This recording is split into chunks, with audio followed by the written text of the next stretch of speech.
వాటి భాగం. మొదటి పేతురు పత్రిక 1వ అధ్యాయం 7వ వచనం. మొదటి పేతురు పత్రిక 1వ అధ్యాయం 7వ వచనం.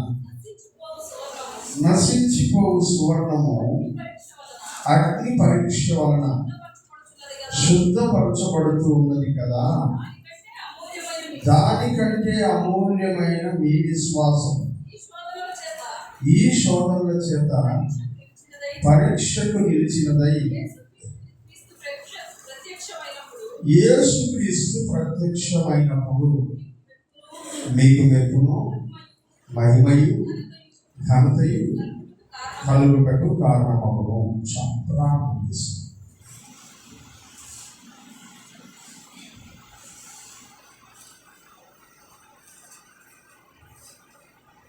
కృపగల ప్రభువా, పరిశుద్ధుడా, మీ ఘననామానికి వందనాలు చెల్లిస్తూ ఉన్నాను.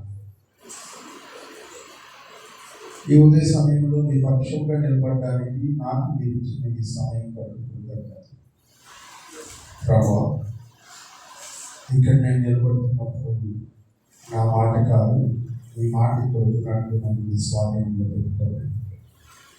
అలాగే నా సంఘాన్ని కూడా జ్ఞాపకం చేసుకుని వెనకాల గ్రహించే మనస్సు, పాటించే జీవితాలను మాకందరికీ దయచేయాలి.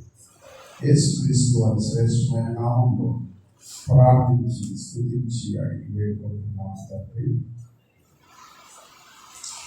ప్రియులారా, పరిశుద్ధ గ్రంథంలో నుంచి ఈ సంవత్సరం మనం ధ్యానం చేసుకుంటున్న వాక్యాంశము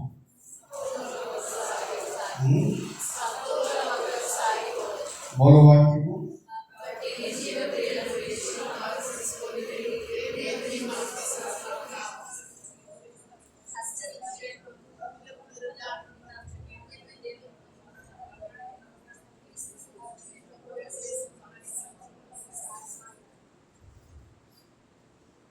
హెబ్రీయులకు రాసిన పత్రిక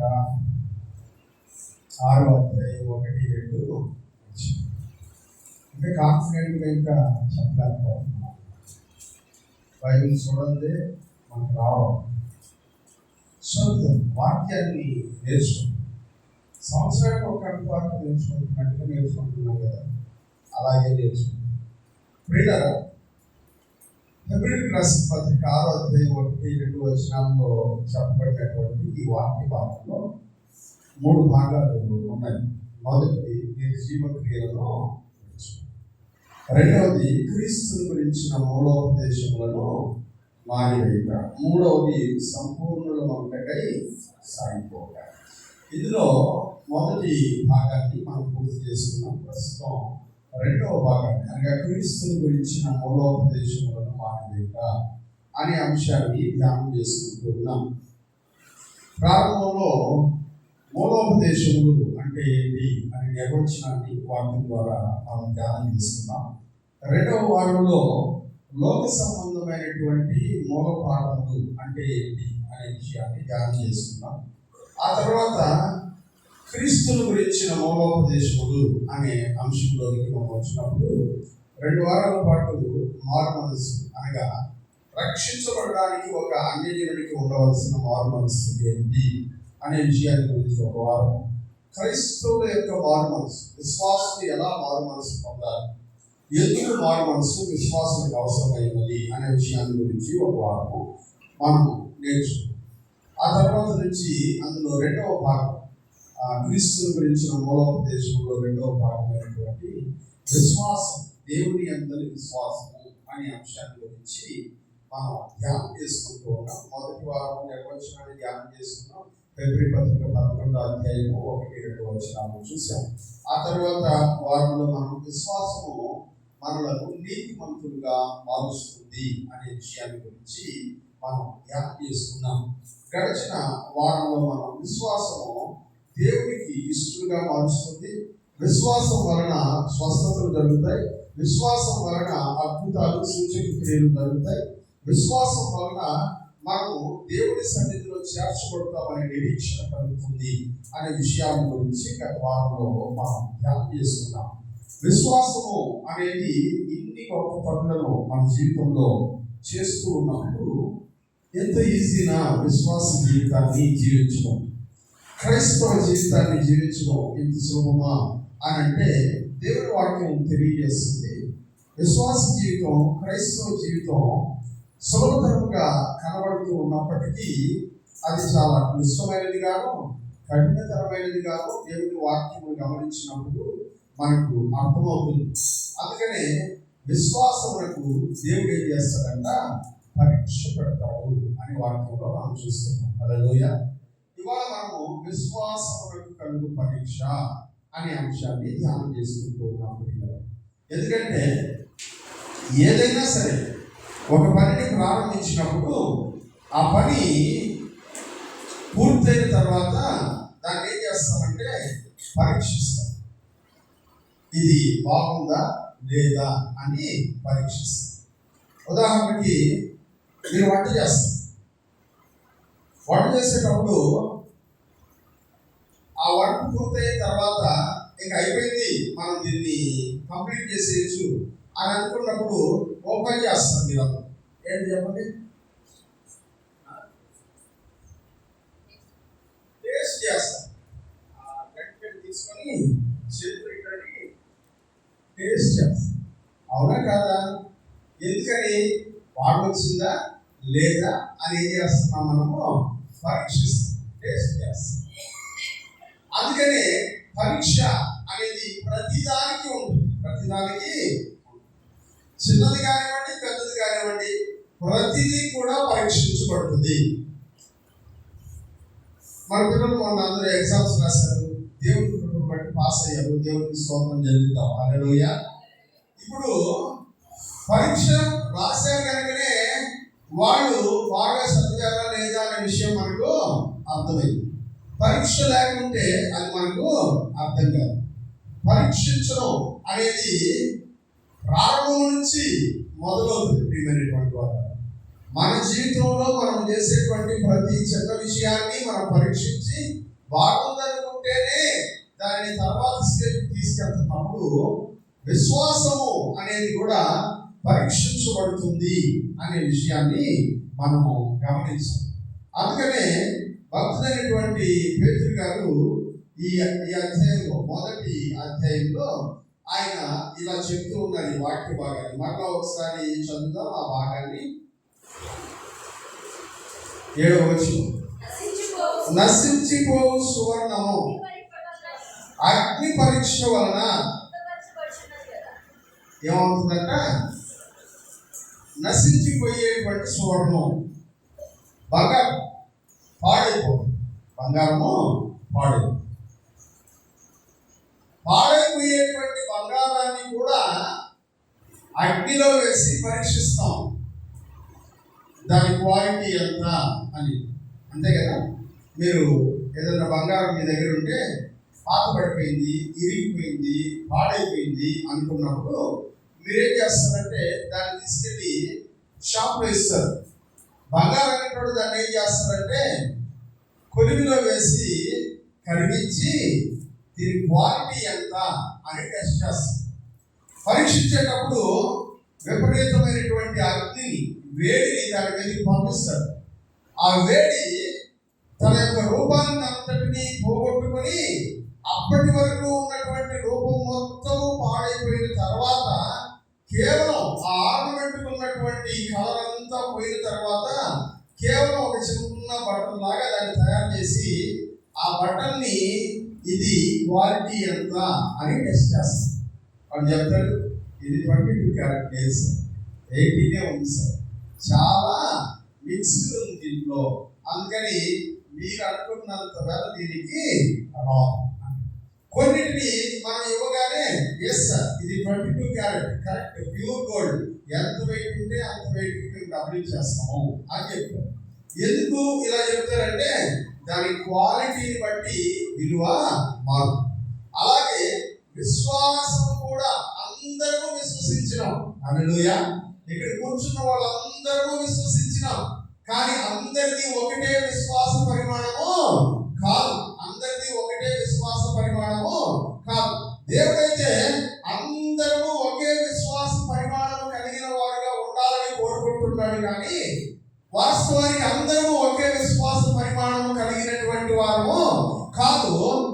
విశ్వాసము పరీక్షించబడినప్పుడు ఆ విశ్వాసములో మనం ఎంత స్ట్రాంగ్ గా ఉన్నామో, ఎంత బలముగా ఉన్నామో, మన విశ్వాసం యొక్క నాణ్యత ఎంత అనే విషయం పరీక్షకి వెళ్ళినప్పుడు మాత్రమే తెలుస్తుంది.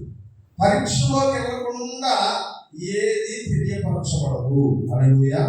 పరీక్షలోకి వెళ్ళకపోతే నాణ్యత ఎంతో తెలియదు. కనుక టెస్టింగ్ అనేది జరగాలి. అది విశ్వాసములకు కూడా పరీక్ష జరగాలి. హల్లెలూయా. విశ్వాసములకు కూడా పరీక్ష జరగాలి.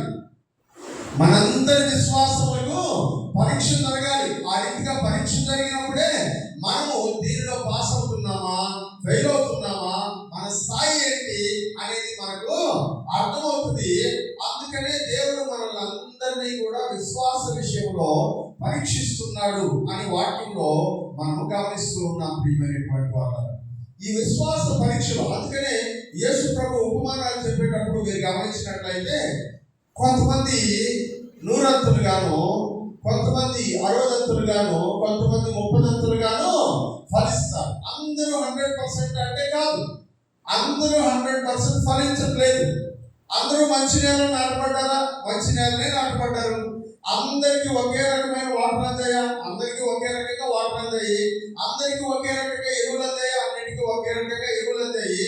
కానీ రిజల్ట్ వచ్చేటప్పటికే కొన్ని 100 fold, కొన్ని 60 కొన్ని 30 ఫలిస్తూ ఉన్నాయి.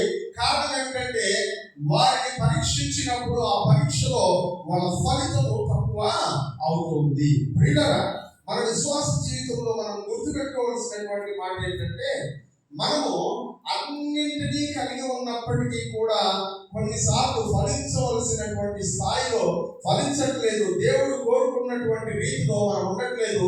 అది ఎప్పుడు తెలుస్తుందంటే మనము పరీక్షించబడినప్పుడు తెలుస్తుంది. హల్లెలూయా. మనం పరీక్షించబడినప్పుడు తెలుస్తుంది. చాలా మంది పరీక్షించబడుతూ ఉండేటప్పుడు పరీక్షల్లో ఉండేటప్పుడు చాలా రకాలుగా ఇబ్బంది పడుతూ, దేవుడిని నిందిస్తూ, తోటి వారిని నిందిస్తూ, సంఘాన్ని నిందిస్తూ బ్రతుకుతూ ఉంటారు. ఇది పరీక్షలో జరిగేటువంటి పని, అంతే కదా. మీరు ఎగ్జామ్కి వెళ్తారు, పరీక్ష బాగా రాయలేదనుకోండి, ఇంటికి వచ్చిన తర్వాత మనం అడుగుతాం, ఎలా ఎట్లా పరీక్ష అని అడిగితే వాళ్ళు టఫ్గా ఇచ్చాడు సార్ క్వశ్చన్ అని. అలా ఇచ్చారట? చెప్పండి, మీరే కదా చెప్తారు. చెప్పండి అంటే ఇచ్చారట, కష్టంగా ఇచ్చినాడు. మనం క్వశ్చన్ అడగాల్సింది ఏంటో తెలుసా? పుస్తకాల్లో లేని ఏమన్నా ఇచ్చారా అని అడగాలి. మీ టెక్స్ట్ బుక్లో లేని ఏమన్నా ఇచ్చారా అని అడగాలి. టెక్స్ట్ బుక్లో మరి నీకు ఎందుకు కష్టమైంది అంటే, నువ్వు ఆ టెక్స్ట్ బుక్లో అది చదవాలా, అందుకని నీకు కష్టమైంది. పేద కష్టంగా రావట్లా, వాడు కరెక్ట్గానే ఇచ్చాడు, నువ్వు చదవాలా, అందువల్ల నీకు కష్టం అనిపించింది. ఇంకొకడు 100 వస్తున్నాయి కదా వాడికి 100 ఎట్లా వచ్చాయి, నీకు 10 ఎందుకు వచ్చాయంటే నువ్వు 100 సాధించేటువంటి వాడి స్థాయిలో నువ్వు చదవాలా, నీకు కష్టం అనిపించింది. 10 సాధించినటువంటి నీకు ఇది కష్టంగానే కనబడుతుంది, 100 సాధించిన వాడికి అది సులభంగానే కనబడుతుంది. కష్టము సులభము ఏమీ ఉండదు. పరీక్షను మనం ఎదుర్కొనే విధానంలోనే తేడా ఉంది. హల్లెలూయా. పరీక్షలను మనం ఎదుర్కొనే విధానంలోనే తేడా ఉంది. టెక్స్ట్ బుక్ నుంచి బయట ఏదైనా ఇచ్చుంటే, సిలబస్ నుంచి బయట ఏదైనా ఇచ్చుంటే మనం అందరం అడుగుతాం, సిలబస్ నుంచి బయట ఇచ్చారు అని. అప్పుడు గవర్నమెంట్ ఏం చేస్తుంది తెలుసా? అవుట్ ఆఫ్ సిలబస్ ఇచ్చినటువంటి వాటన్నిటికీ ఫుల్ మార్క్స్ యాడ్ చేస్తుంది. నువ్వేం నష్టపోవు దానివల్ల, నువ్వేమి నష్టపో. ఇంకా చెప్పాలంటే అవుట్ ఆఫ్ సిలబస్ ఇవ్వడం వల్ల వాడిని బతికించినాడు. ఎందుకంటే నువ్వు రాయినా, నీకు ఒకవేళ వాడి సిలబస్ ఇచ్చినా కూడా నీకు కష్టమే. నువ్వు రాయలేదు కాబట్టి వాడు కూడా సిలబస్ నుంచి బయట ఇచ్చినాడు కాబట్టి ఒక 8 మార్కులు నీకు ఫుల్గా యాడ్ అయ్యి, మామూలుగా అయితే నీకు 5 వచ్చుండు, ఆ 8 నీకు యాడ్ అయ్యి నువ్వు బెనిఫిట్ అయినావు దానివల్ల. కానీ మనం ఏం చెప్తాం తెలుసా? చాలా కష్టంగా ఉండేది పరీక్ష, చాలా టఫ్గా ఉండేది పరీక్ష అంటాం. ఎందుకు కష్టంగా ఉండేదంటే సిలబస్ నువ్వు ఫాలో అవ్వాలి. నీ విశ్వాస జీవితంలో నువ్వు పాటించాల్సినటువంటి సిలబస్ని ఫాలో అవ్వకుండా నువ్వు వెళ్తూ ఉన్నావు. ప్రియమైనటువంటి వాళ్ళ అలా ఫాలో అవ్వకుండా వెళుతున్నటువంటి కారణం చేత కొన్నిసార్లు పరీక్ష అనేది నీకు కఠినతరంగా కనబడుతుంది. ఇక్కడ చదువుకుంటున్నటువంటి వాక్య భాగంలో భక్తులైనటువంటి పేతురు గారు చెప్తూ ఉన్నారు, నశించిపోవు సువర్ణము అగ్ని పరీక్ష వలన ఏమవుతుందంట, శుద్ధపరచబడుతున్నది కదా, దానికంటే గొప్పదైన అమూల్యమైన మీ విశ్వాసము అంటారు. హల్లెలూయా. బంగారం కంటే మన విశ్వాసం గొప్పది. హల్లెలూయా. విలువ కలిగింది, ఘనమైనది వాక్యంలో మనం చూస్తాం. దానికంటే గొప్పదైన మీ విశ్వాసము ఏం చేయబడుతుందంట, చదవండి. దానికంటే అమూల్యమైన మీ విశ్వాసము ఈ శోధనల చేత పరీక్షకు నిలిచినదై. దేని చేత పరీక్షకు నిలబడుతుందంటే మన విశ్వాసమును పరీక్షించేది ఏంటంట, శోధన. హల్లెలూయా. మన విశ్వాసమును పరీక్షించేది ఏంటంట, శోధన. శోధించబడకుండా పరీక్షించబడలేవు. పరీక్షించబడకుండా నీ విశ్వాసం యొక్క గొప్పతనము లోకానికి అర్థము కాదు. దేవుడు కూడా పరీక్షించి నీ విశ్వాసం యొక్క గొప్పతనాన్ని తెలుసుకుంటాడు. పరీక్ష లేకుండా విశ్వాసమునకు ఘనత చేయకూడదు. పరీక్ష లేకుండా విశ్వాసం యొక్క విలువ ప్రపంచానికి అర్థం కాదు. అందుకనే ఖచ్చితంగా పరీక్షించబడతాము. హల్లెలూయా. ఖచ్చితంగా విశ్వాసిని అని అనుకున్న ప్రతి ఒక్కడు పరీక్షించబడతాడు. దేని చేత అంటే శోధనల చేత పరీక్షించబడతాడు. హల్లెలూయా. దేని చేత పరీక్షించబడతాడంట, శోధనల చేత పరీక్షించబడతాడు. చాలా మంది అంటుంటారు, నాకు ఈ శోధనలు ఎందుకు వచ్చినాయి, ఈ శోధనలు నిన్ను టెస్ట్ చేయడానికి, నిన్ను పరీక్షించడానికి. మిమ్మల్ని మీరు ఒక టెలివిజన్ టీవీ కొనుక్కుంటారు. టీవీ కొనుక్కున్న తర్వాత పైన ఒకవేళ బయట ఓపెన్గా ఏమి కనపడకపోయినా రిపేర్ షాప్కి వెళ్ళినప్పుడు దాన్ని ఓపెన్ చేస్తే లోపల పక్కుండే బోర్డు మీద ఒక చిన్న ప్రింట్ ఉంటుంది. ఏంటంటే టెస్టెడ్ ఓకే అని ఉంటుంది. దానిపైన పరీక్షించాము, దీన్ని వాడుకోవచ్చు అని దాని అర్థం. ఆల్రెడీ టెస్టింగ్ అయిపోయింది అని అర్థం. ఆఖరికి మనం యూజ్ చేసే ఈ లైట్ ఉన్నాయి కదా, ట్యూబ్ లైట్స్, ఎల్ఈడి లైట్స్ ఇవన్నీ ఉన్నాయి కదా, వాటి మీద కూడా టెస్టెడ్ ఓకే అని రాస్తుంది. నేను అడిగాను, ఇది ఎలా టెస్ట్ చేస్తారు, టీవీలు అలాగే మిగిలినవన్నీ ఎలా పరీక్షిస్తారు అని అంటే, ఒక ఎలక్ట్రికల్ ఇంజనీర్ నాతో ఇలా అన్నాడు. ఆయన అన్నాడు, ఒక బల్బుని పరీక్షించేటప్పుడు దాన్ని తయారు చేసినప్పుడు ఇది 1000 గంటలు ఎలగాలి అని తయారు చేస్తారు. ఎన్ని గంటలు? 1000 hours ఇది పనిచేయాలి అనుకుని తయారు చేస్తారు. తయారు చేసిన తర్వాత ఒక బల్బును తీసి కంప్లీట్గా 1000 గంటలు అట్లాగే ఆన్ చేసి పెడతారు. 1000 గంటలు అట్లాగే ఆన్ చేస్తారు. 1000 గంటలు పని చేసిన తర్వాత కూడా లెక్కబెట్టి ఇంకా ఎన్ని గంటలు పని చేస్తుందో చూస్తారంట. అప్పుడు అదొక 1500 గంటలు పనిచేసింది అనుకోండి, దాని మీద టెస్టెడ్ ఓకే అని రాస్తుంది. ఇప్పుడు మనం వాడుతున్నటువంటి ప్రతి లైట్ మనం ఏమనుకుంటామంటే, ఇంతవరకు దాన్ని కూడా వెలిగించలేదు, మనమే వెలిగిస్తున్నాం అని అనుకుంటాము. కాదు, ఇది 1000 గంటలు ఎలుగుతుంది అని మనకు వారంటీ ఇచ్చుంటాడు. 1 year వారంటీ, 2 years వారంటీ అని ఇచ్చుంటాడు. మన దగ్గర కొన్ని 10 సంవత్సరాలు కూడా పనిచేస్తాయి. ఎందుకు పనిచేస్తాయంటే మనం వాటిని ఎక్కువగా వాడవలసినంతగా వాడలేదు కాబట్టి ఎక్కువ కాలం పనిచేసినట్టుగా మనకు కనబడతాయి. ఇప్పుడు ఇది 1000 గంటలు పనిచేస్తుంది వారంటీ మనకి ఇచ్చాడంటే, ఆల్రెడీ దీన్ని 500 గంటలు వాడు టెస్ట్ చేసి మన చేతికి ఇస్తున్నారు.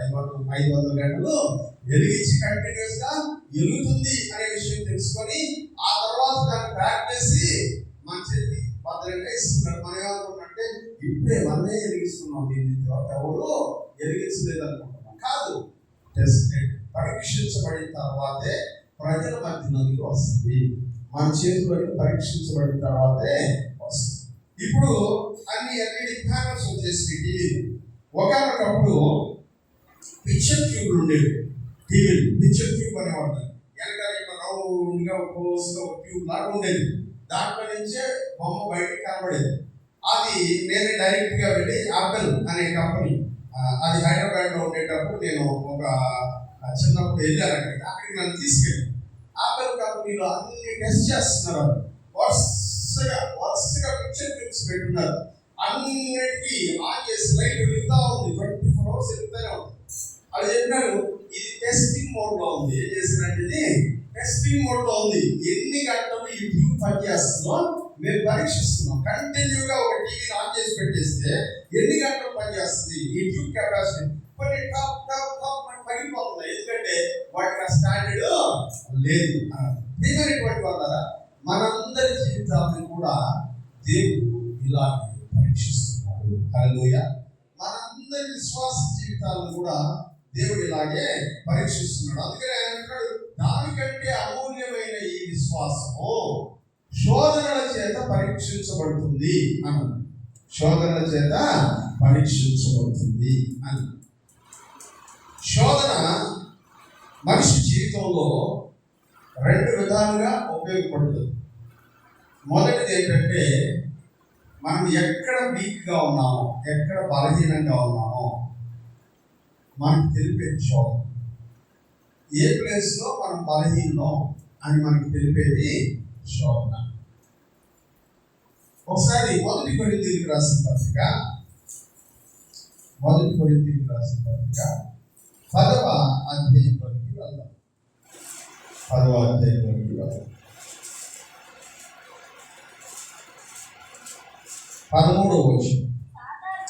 సాధారణంగా మనుషులకు కలుగు శోధన తప్ప మరి ఏది మీకు సంభవింపలేదు. దేవుడు నమ్మదగిన వాడు, మీరు సహింపగలిగినంత కంటే ఎక్కువగా ఆయన మిమ్మల్ని శోధింపబడనీయడు. చాలు. ఎలాంటి దేవుడు మనల్ని శోధించేది? మనం ఎంతవరకు భరించగలమో అంతవరకు మాత్రమే మనకు పరీక్ష. హల్లెలూయా. అంతవరకు మాత్రమే మనకు పరీక్ష. భరించలేనంత పరీక్షని దేవుడు మనల్ని పెట్టడు. గట్టిగా స్తోత్రం చెప్పండి. హల్లెలూయా.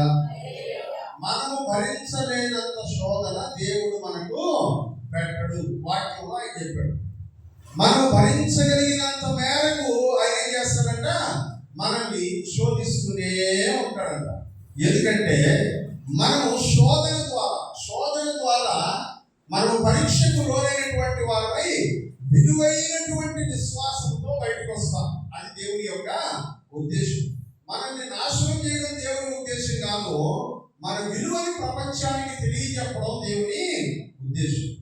నీ విలువేంటో ఈ ప్రపంచానికి అర్థం కావాలంటే శోధనలో నువ్వు ఎలా వెలుగుతున్నావు అనేదే విషయం. హల్లెలూయా. ఒక విశ్వాస జీవితంలో భయంకరమైనటువంటి శోధనలో ఉండేటప్పుడు వాళ్ళ దగ్గరికి వెళ్ళి కూర్చున్నప్పుడు వాళ్ళు ఎలా మాట్లాడుతారు అని మీరు గమనిస్తే అదే వాళ్ళ యొక్క విశ్వాసపు పరిమాణం.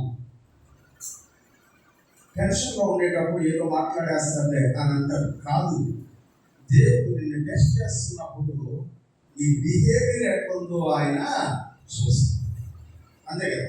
మనం టెస్ట్ చేస్తున్నప్పుడు ఇదో 10 గంటలకి తర్వాత ఈ లైట్ ఎట్లా పనిచేస్తుంది, హై వోల్టేజా, లో వోల్టేజా, డల్ అయిపోతుందా, పాడైపోతుందా చూస్తున్నాం కదా. మనల్ని కూడా శోధిస్తూ ఉన్నప్పుడు మన బిహేవియర్ ఎట్లా మారుతుందో దేవుడు చూస్తాడు. దేవుడు కోరుకున్నట్టుగా స్ట్రాంగ్ బిహేవియరా లేకపోతే వీక్ బిహేవియరా అనేటువంటి దాన్ని దేవుడు చూస్తూ ఉంటాడు. ప్రియులారా, నువ్వు 100% ఫలమిచ్చేటువంటి వాడవా, 60% ఫలమిచ్చేవాడవా, 30% ఫలమిచ్చేటువంటి వాడవా దేవుడు చూస్తూ ఉన్నాడు. గ్రేడింగ్ చేస్తాం కదా. మామిడి పండు సీజన్, మనమందరం మామిడి పండు కొంటూ ఉంటాం. మామిడి పండు కొనడానికి పోయినప్పుడు కొన్ని చోట్ల కుప్పలు పోసేసి 100కి 5 కిలోలు అంటారు, 100కి 5 కిలోలు అంటారు. ఇంకో చోటుకి వెళ్తే 100కి 4 చెప్తాడు, ఇంకో చోటుకి వెళ్తే 100కి 3 అంటాడు, ఇంకో చోటుకి వెళ్తే 100కి 2 అంటాడు. అన్ని మామిడి పండే కదా. కొన్ని ఎక్కువ ఎందుకు ఇస్తున్నారు? సేవకులు ఎందుకు తక్కువ ఇస్తున్నారంటే క్వాలిటీ. హల్లెలూయా, క్వాలిటీ. నేను ఒక తోటకి వెళ్ళాను, మామిడి పండు కొనుక్కుంటా ఉంటే ఆయన ఒక మామిడి పండు తీసి చేతిలో పట్టుకో ఉన్నాడు. ఆ షాప్ తోటలో ఆయన చెప్తూ, సార్ ఇది చాలా స్పెషల్ మ్యాంగో సార్, ఇట్లాంటి మా తోటలో మొత్తం 2 చెట్లు ఉన్నాయి, గట్టిగా కాస్తే ఒక 100 కిలోలు కాస్తే అంతకంటే ఎక్కువ కాయలు అన్నది. ఏంటి స్పెషల్, నాకు ఒక 2 కిలోలు ఇవ్వండి అంటే కిలో 250 రూపాయలు సార్. అదే తోటలో ఉంది సురేష్ వచ్చాడు నాతో, నేను అర్థం చెప్పాక మేము సురేష్ నేను తీసుకెళ్ళినాను. 250 రూపాయలు సార్ ఈ కిలో. ఎందుకు 250 రూపాయలు అంటే దాని వాల్యూ అది, దాని వాల్యూ అది.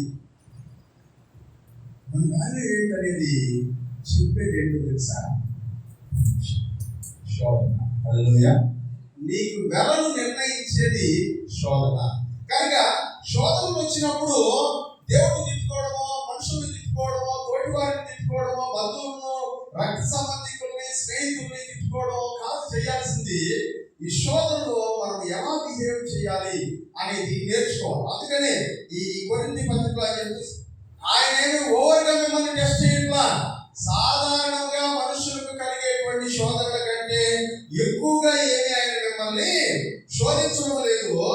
అంతేకాదు సహింపగలిగినంత కంటే ఎక్కువగా ఆయన మిమ్మల్ని శోధించడం లేదు. మీ యొక్క స్టాండర్డ్ ఎంతో అంతవరకే, మీ స్టాండర్డ్ ఎంతో అంతవరకే మిమ్మల్ని శోధిస్తారు. స్టాండర్డ్ దాటిన తర్వాత దేవుడు కూడా శోధించు.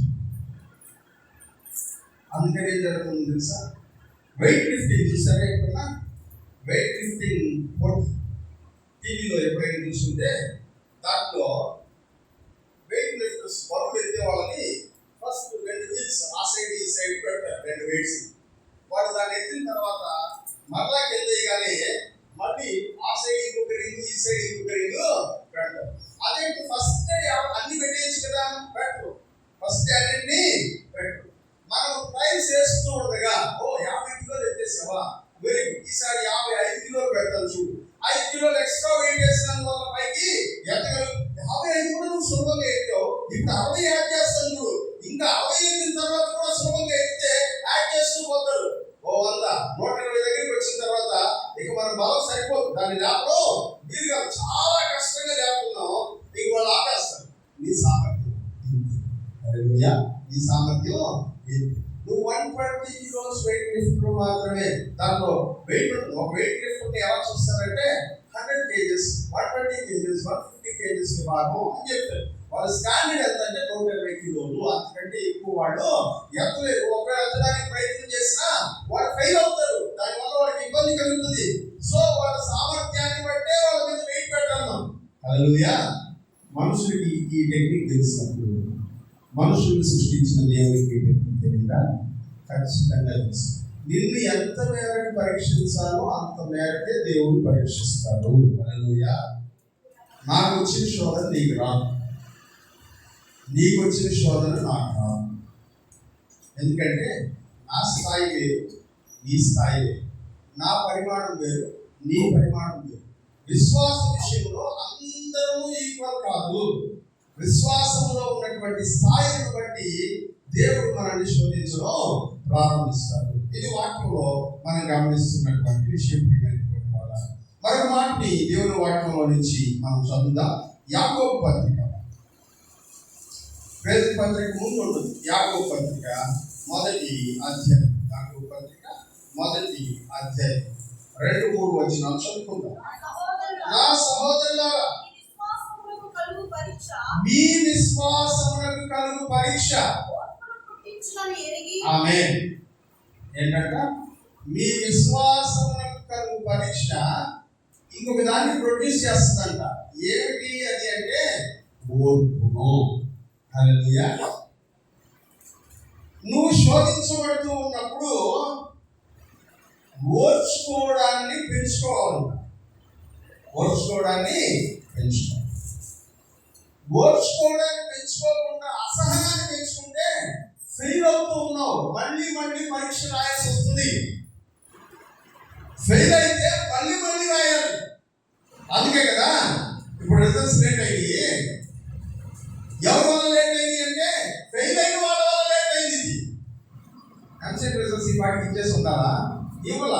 ఎందుకు ఇవ్వలేదంటే ఫెయిల్ అయిన వాళ్ళు మళ్ళీ ఇంకొకసారి రాస్తారు, మళ్ళీ ఇంకొకసారి రాస్తారు. ఇప్పుడు ఫెయిల్ అయ్యారు, ఇంకొకసారి రాస్తారు. ఫెయిల్ అయితే సేమ్ పరీక్ష, ఒకే పరీక్ష, మళ్ళా మళ్ళా మళ్ళా మళ్ళా నీ జీవితంలో వస్తూ ఉంటుంది. పాస్ అయిపోతే మళ్ళా జీవితంలో ఆ పరీక్ష నీ ఎదురు రాదు, ఇంకో కొత్త పరీక్ష నీ కోసం ఎదురుస్తుంది. అంతేనా? 10th క్లాస్ ఫెయిల్ అయిన వాడికి ఇంటర్మీడియట్ పరీక్ష పెడతారు. 10th క్లాస్ ఫెయిల్ అయిన వాడికి 10th క్లాస్ పరీక్ష పెడతారు. ఏ సబ్జెక్ట్లో ఫెయిల్ అయ్యారో ఆ సబ్జెక్టే పెడతారు. అంతేనా కదా? సో నీ విశ్వాస జీవితంలో కూడా నువ్వు పరీక్షలో, శోధనలో ఓర్పును నేర్చుకోకుండా ఉంటే, అసహనాన్ని ప్రదర్శిస్తుంటే, కోపాన్ని ప్రదర్శిస్తుంటే, విసుగును ప్రదర్శిస్తుంటే, ఎవరితో సంబంధ బాంధవ్యాలు జరగకుండా నేను వేరే ఉంటాను, ఎవరితో మాట్లాడను అనుకున్నటువంటి చిరాకును ప్రదర్శిస్తా ఉంటే మళ్ళీ మళ్ళీ అదే పరీక్ష రాస్తావు. ఎందుకంటే నువ్వు ఫెయిల్ అవుతున్నావు. పరీక్ష పెట్టిన ప్రతిసారి ఓర్పుని ఫలితంగా తీసుకొని రావాలి. అది విశ్వాసం యొక్క పరీక్ష. కొంతమందికి ఓర్పు ఉండదు.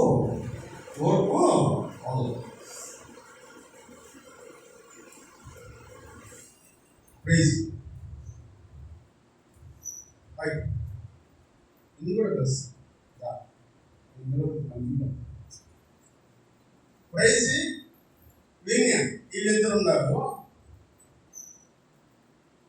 వీళ్ళిద్దరిని ట్యూషన్ నాకు అలవాటు కాబట్టి నా సిస్టమ్ చేయాలి బెత్తం తీసుకుని వీళ్ళిద్దరిని పట్టడం స్టార్ట్ చేసినాను అనుకో.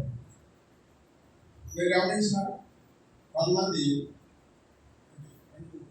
4 దెబ్బలు తగ్గొచ్చినా కూడా స్టార్ట్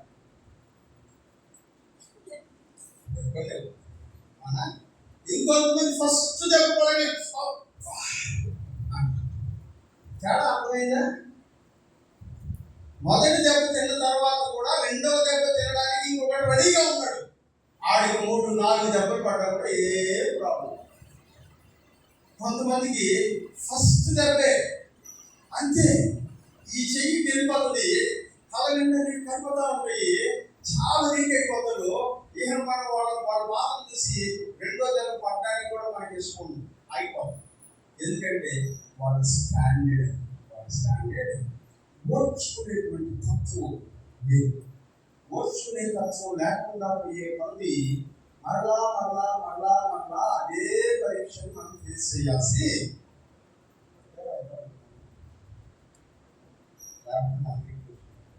సరేనా? ఇప్పుడు ఈ పరీక్షలో నువ్వు సాధించేటువంటి ఫలితం ఏంటంటే ఓర్పు. ఏం సాధిస్తావంట? పరీక్ష ద్వారా ఏం సాధిస్తావంట? ఓర్పుని సాధిస్తావు. కొంతమందికి అస్సలు ఓర్పే ఉండదు. ఓర్పు లేనటువంటి జనాలు చాలా మంది ఉంటారు. ఆ ఓర్పు లేక శరీరంలో చాలా భాగాలు అనవసరంగా పనిచేస్తాయి. వాటిలో అతి ప్రధానమైనది ఏంటంటే ఇది. వచ్చింది టెస్ట్. నేను నాకు ఎంత రోషం, నేను మాట పడలేను. అది రోషం కాదమ్మా, బలహీనత. అదేంటది? బలహీనత. ఓర్చుకోవడం బలం, ఓర్చుకోలేకపోవడం వీక్నెస్. ఓర్చుకోలేకపోవడాన్ని బలమని, పౌరుషమని, రోషమని చెప్పుకుంటున్నావేమో. ఓర్చుకోలేకపోవడం ఒక వీక్నెస్, ఒక రోగం. ఓర్చుకోలేకపోవడం అనేది ఒక రోగం, స్ట్రెంగ్త్ కాదు, వీక్నెస్. ఆ వీక్నెస్ చాలా మంది ఉన్నారు. ఎందుకంటే మీరు అనుకుంటున్నారు ఓర్చుకోలేకుండా ఉండడమే పౌరుషం, రోషం అనుకుంటున్నారు. కాదు. అందుకనే యేసు ప్రభువు గురించి మాట్లాడుతూ హెబ్రీయులకు రాసిన పత్రిక విశ్వాస వీరుల గురించి చెప్పేసిన తర్వాత 12వ అధ్యాయంలో ఇలా మాట్లాడతాడు. చదువుదాం ఆ మాట. హెబ్రీయులకు రాసిన పత్రిక 12వ అధ్యాయము 3వ వచనం. మీరు అలసట పడకయు మీ ప్రాణములు విసుగకయు ఉండునట్లు పాపాత్ముడు తనకు వ్యతిరేకముగా చేసిన తిరస్కారం అంతయు ఓర్చుకొనిన ఆయనను. ఆమేన్, హల్లెలూయా.